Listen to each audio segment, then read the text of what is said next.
ঘূর্ণিঝড় রেমাল সারা দেশে যে তাণ্ডব চালিয়েছে তার মন্ত্রণালয় ভিত্তিক ক্ষয়ক্ষতির হিসাব প্রধানমন্ত্রী শেখ হাসিনার কাছে হস্তান্তর করা হয়েছে।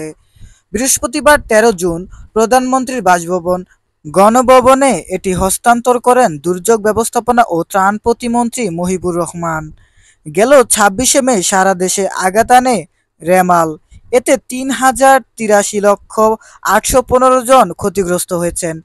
এ পর্যন্ত ঘূর্ণিঝড় রেমালে ৭,৪৮১,৮৩,৯,২৫২ টাকার আর্থিক ক্ষতি হয়েছে বলে বিবরণে জানিয়েছে দুর্যোগ মন্ত্রণালয়। ঘূর্ণিঝড় রেমালের প্রভাবে দমকা হাওয়া ও বৃষ্টিতে ৮২,৭৮৩.৮২ হেক্টর ফসলি জমি ক্ষতিগ্রস্ত হয়েছে। আক্রান্ত কৃষকের সংখ্যা ৫,৩৭,২৩৪ জন। মন্ত্রণালয়ের বিবরণে বলা হয়, এই ঘূর্ণিঝড় রেমালে মাধ্যমিক ও উচ্চশিক্ষা বিভাগে ৬১৩টি স্কুল, ৫৬টি কলেজসহ মোট ৬৬৯টি প্রতিষ্ঠান ক্ষতিগ্রস্ত হয়েছে। এতে ৩১,৭৬,৪৮,০০০ টাকার ক্ষয়ক্ষতি হয়েছে। এছাড়া প্রাথমিক ও গণশিক্ষা অধিদপ্তরের আওতাধীন বরিশাল ও খুলনা বিভাগের জেলা মাধ্যমিক অফিস, পিটিআই, বিভাগীয় প্রাথমিক শিক্ষা কার্যালয় এবং উপজেলা শিক্ষা অফিসসহ মোট ৭৭ লক্ষ টাকার ক্ষতি হয়েছে। এছাড়া বরিশাল বিভাগে ৮৮০টি, চট্টগ্রাম বিভাগে ৯৮টি ও খুলনা বিভাগে ৩৮৫টি প্রাথমিক বিদ্যালয় ক্ষতিগ্রস্ত হয়েছে। মন্ত্রণালয় ভিত্তিক এই ক্ষয়ক্ষতির বিবরণীতে উপজেলা ত্রাণ গুদাম, দুর্যোগ ব্যবস্থাপনা তথ্য কেন্দ্র সহ ১০টি সুপারিশ করা হয়েছে।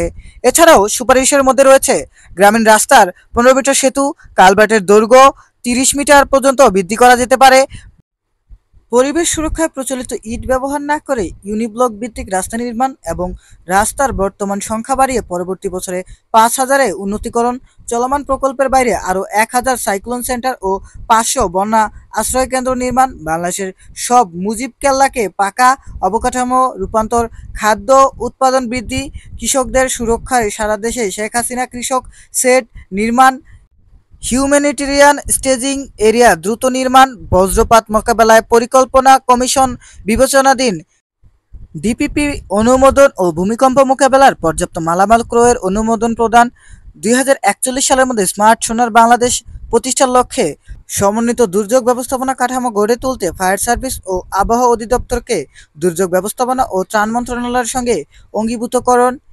এই ছিল আমাদের কাছে ঘূর্ণিঝড় রেমালের ব্যাপারে সর্বশেষ তথ্য। সাথেই থাকুন, সে অলওয়েজ ট্রু।